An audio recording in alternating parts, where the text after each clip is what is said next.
when working with data, you may come across null values in your table, and having null values may present some challenges. For example, you can face data integrity, performance issue, query complexity, even unexpected results. For example, when you are performing any type of arithmetic expression on a column that contains null values, the results will always be null. If I run this query, you would see that some of the employees in this database collect a commission and some of the employees don't. So the employees who do not collect any commission, their values will be null. So let me show an example of what I mean. So if I want to add the salary column together with the commission PCT column, so I'm going to run this query, you can see that the columns for the employees who do not collect any commission remain as null, and the employees who collect a commission, the value in their commission column is added to their salary.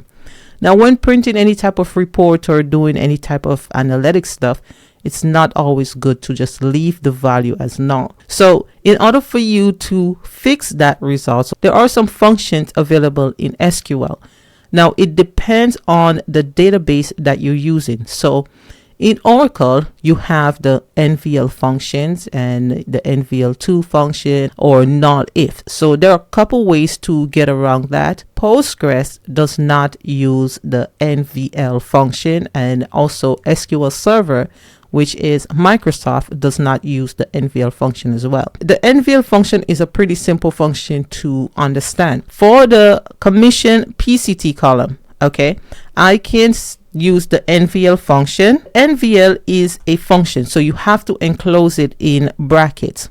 So inside of the brackets, I want to look for the commission PCT column. So I'm telling the system, when you execute in this query, when you reach the commission PCT column, which is this column here, if you find any values that is in that column as null, so if you find any null values, I want you to substitute it to 0, which is going to be numeric. So if you do this, you can be able to calculate the two columns together.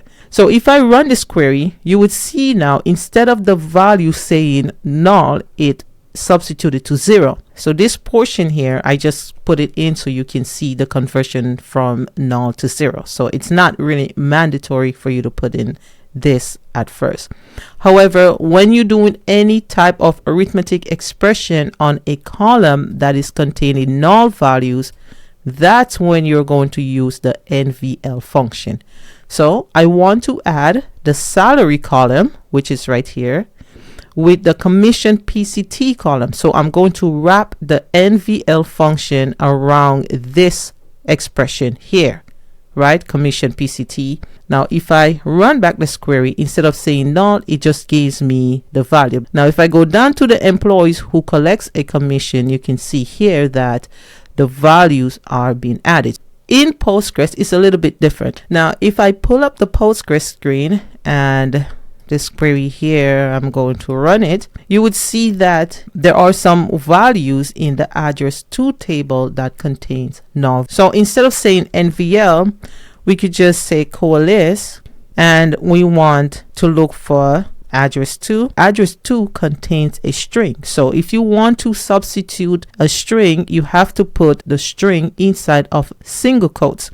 So instead of saying null, just substitute it to NA. Now, you can use the COALESCE function as well in Oracle, but the COALESCE function is a little bit different from the NVL function. The NVL function can only take one alternate value, where the COALESCE function can take multiple values.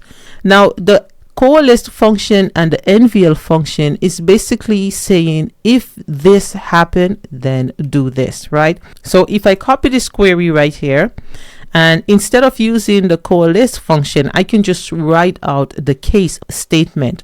So I can say case when address 2 is null, then inside of my single quotes, I can say no address. And I can just rename this column to address 2. the case statement performs similar action to the coalesce function. So in here I can say case when address 2, which is this column here, is null, then I want to substitute the null value to no address. So if I run this query, you can see that it substitutes the address 2 column to no address.